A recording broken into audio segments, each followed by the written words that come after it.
Less than a week ago, I put out a video on this channel titled Chris Paul is Going Out Sad because he has just been very not good so far this year. Well, I think he's going out even sadder than that because the Clippers seemingly inexplicably just cut ties with Chris Paul, which is weird verbiage in itself. Chris Paul signed with the Clippers this summer, and no one really expected him to be a really great player for this team. It was going to be the first time in his career that his role was definitively being off of the bench, and I was pretty excited to see him there. First of all, some of my most foundational basketball memories include Chris Paul in a Clippers jersey. I loved Lob City. I was also deeply frustrated with it, especially in hindsight, because there were a lot of things the Clippers could have done internally to make things better. But all of that aside, Chris Paul is so foundational to the success of this franchise. But before I get into all of that, I'm just going to run through what the Clippers information has been, their statement and all of that. So yeah, this is all from Chris Haynes. He quotes the thing about him being released, or them having a severing of ties, which by the way could mean a trade, could mean releasing him. But Chris Haynes says Chris Paul wanted to play his final season with the Clippers. The team is off to a disappointing 5-16 start and now removes one of the few leaders in the locker room. The Clippers put out a statement, and we are parting ways with Chris, and he will no longer be with the team. We will work with him on the next step of his career. Chris is a legendary Clipper who had a historic career. I want to make one thing very clear. No one is blaming Chris for underperformance.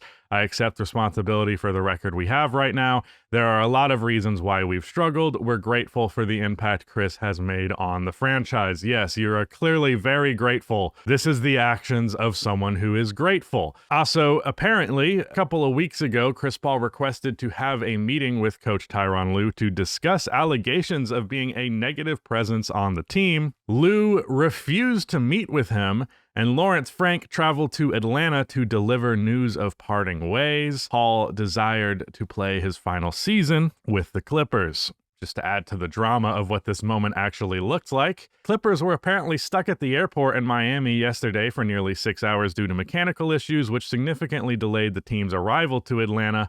A long travel day followed with another bad loss, ended with teammates finding out in the middle of the night of Chris Paul's departure. So there's a couple of things to tackle here. Obviously, if there are allegations that Chris Paul has been a negative presence in the locker room, there's got to be something there if Chris Paul himself is trying to discuss that. I do think there is a little bit of we're not really tolerating your attitude and your approach right now, given that you can't really do that much on the floor anymore. The NBA is very much a what have you done for me lately league. And I don't know, I don't feel like that should still be a negative though, because if you look at the GM survey for the last 8 fucking years or however long that thing's been running, one of the questions is, what NBA player do you think would make a great head coach? Chris Paul is the answer every time.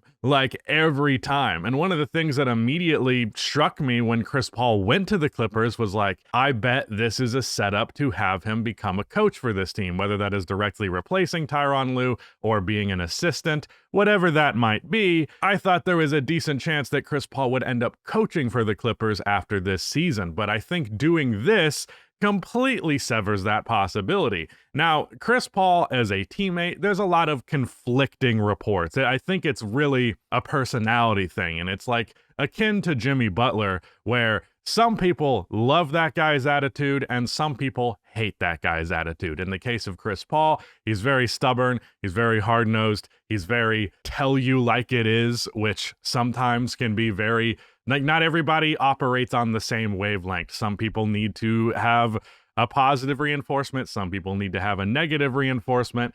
And in a situation where the Clippers are already in a really negative spot, having Chris Paul in the locker room telling everybody that what they're doing is terrible might not be the answer in the moment, but regardless, getting rid of him in the manner in which they did is definitely not the answer.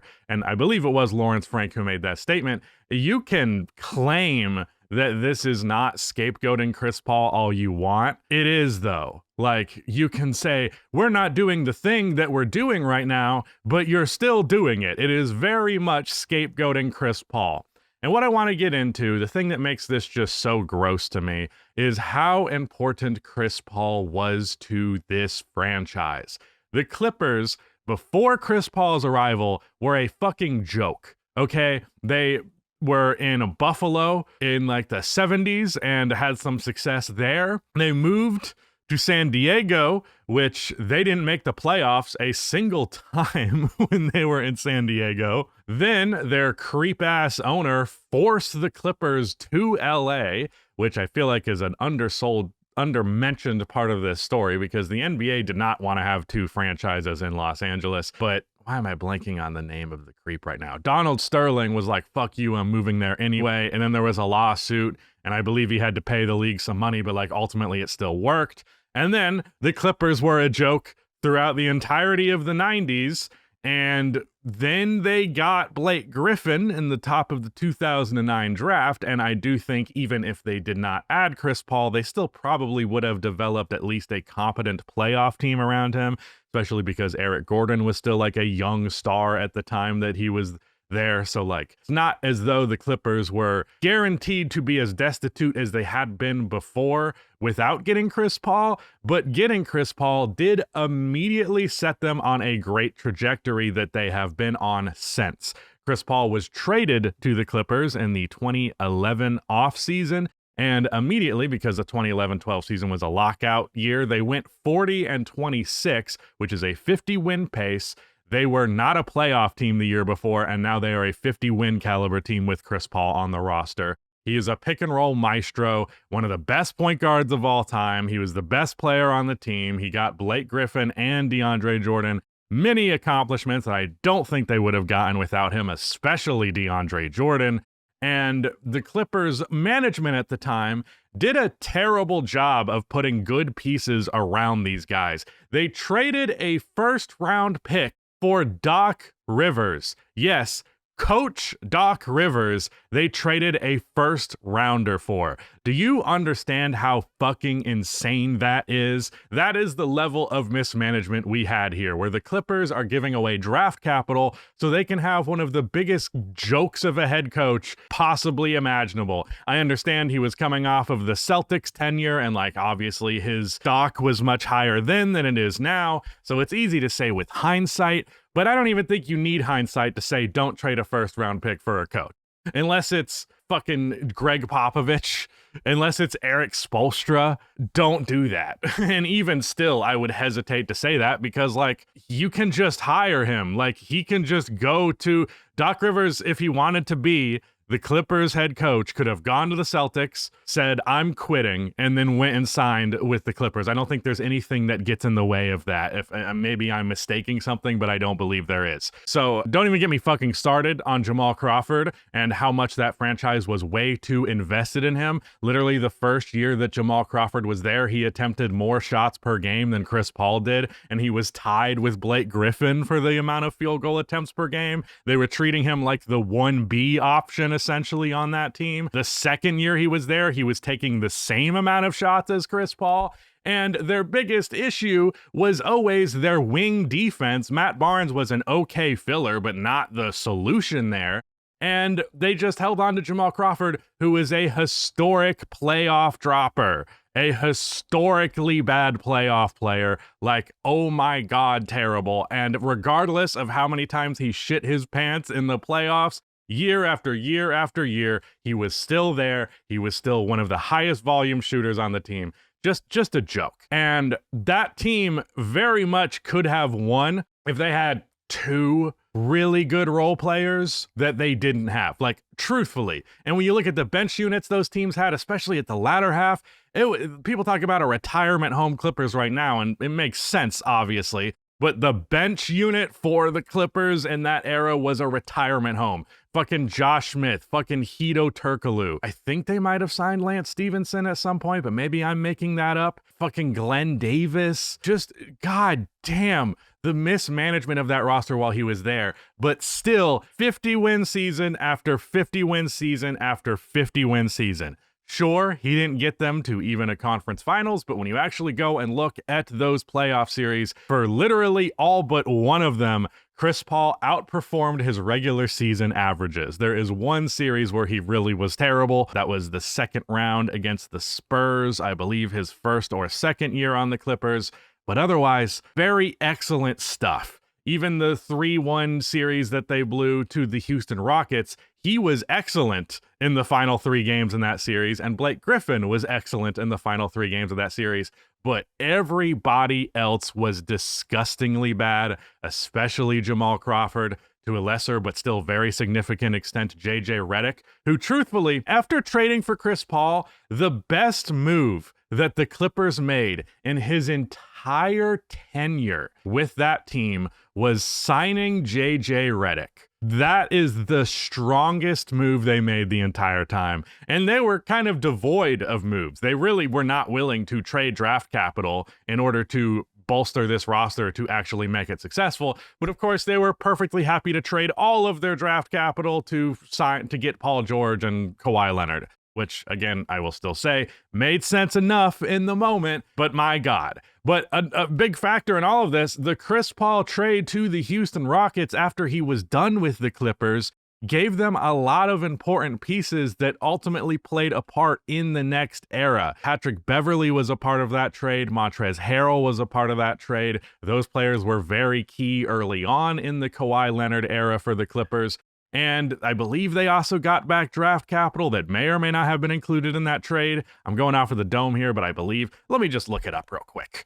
It was basically a sign and trade, more or less, or like he opted into his contract to be traded. Okay. Yeah, they also got Lou Williams. Lou Williams was a very big piece on that team as well. So Patrick Beverley, Lou Williams, Montrezl Harrell, a bunch of nobody filler players, a protected first-round pick next year, and cash considerations. Let me go ahead and look what that pick ended up being in the 28 draft. Yeah, not the biggest part of the trade because they also had drafted Miles Bridges and Jerome Robinson.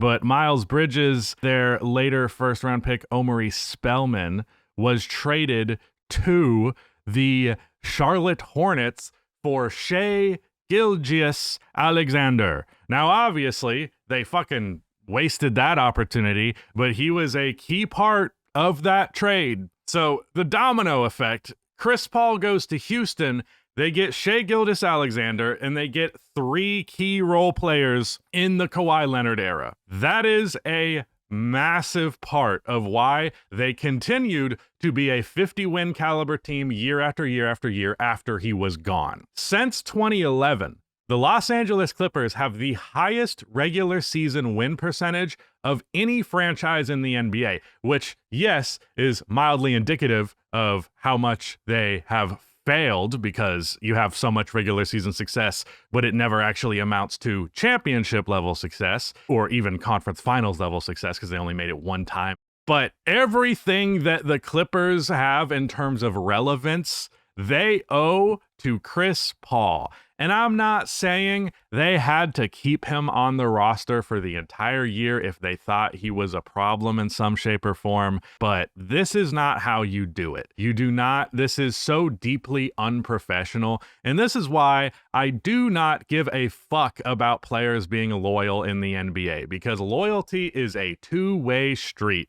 And if they are not going to do him the service of at least not dismissing him in this manner, because Chris Paul made an Instagram post about it.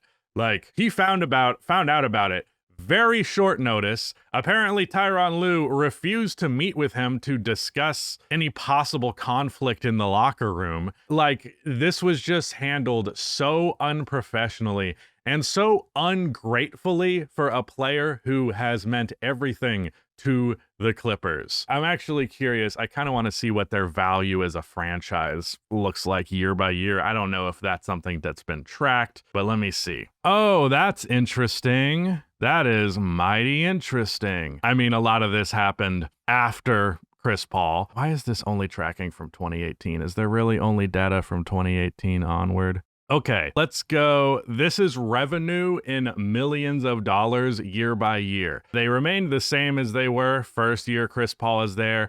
But next year, this is revenue, so I believe that would be money after the fact, after like profit, but maybe they'd say profit. I don't know. I don't do any business things. I make videos and Rudy does the business things. Year by year, they go from 108 million in revenue to 128 million in revenue to 146 million in revenue to 176 million in revenue to 185 million in revenue, and in his final year with the Clippers, $257 million in revenue. And then that keeps going up year after year. It actually goes down a little bit in the 2021 season. That's probably partially just because of the COVID of it all. But since then, the value has only gone up year after year after year after year. So literally, Chris Paul, like, look, I get it. NBA players make tens of millions of dollars. Chris Paul was making $30+ million when he was on that team. It's not like he wasn't getting compensated, but he very directly contributed to the value of that franchise skyrocketing. This thing also says that the Clippers' value as a franchise in 2018, right after he was gone, was $2.1 billion. Now it is $7.5 billion. Not saying every bit of that money is entirely fucking Chris Paul, like it's not. There's other players who influenced that after the fact, players that were partially there because of him being traded, but still. And like, obviously they've done some stuff with like their new arena and all of that like I'm sure has helped, but he got the ball rolling. The Los Angeles Clippers were entirely irrelevant until Chris Paul was on that team. And I just find it so gross and unprofessional the way that and just so ungrateful. Because like, yeah, he was still making millions while he's doing it, but his value to the franchise well exceeded what his contract number was. So yeah, that's it. Fuck the Clippers, man. I was expecting to enjoy this season, and I was expecting to particularly enjoy Chris in a Clippers jersey. I know he wasn't going to be that good, but he was still a solid player on the Spurs, so I expected him to be a solid player this year. It's not the Clippers' fault that he really officially washed and not just a little washed, but that doesn't mean that they should handle it like this. Yeah, that's it. Thank you so much for watching, and goodbye.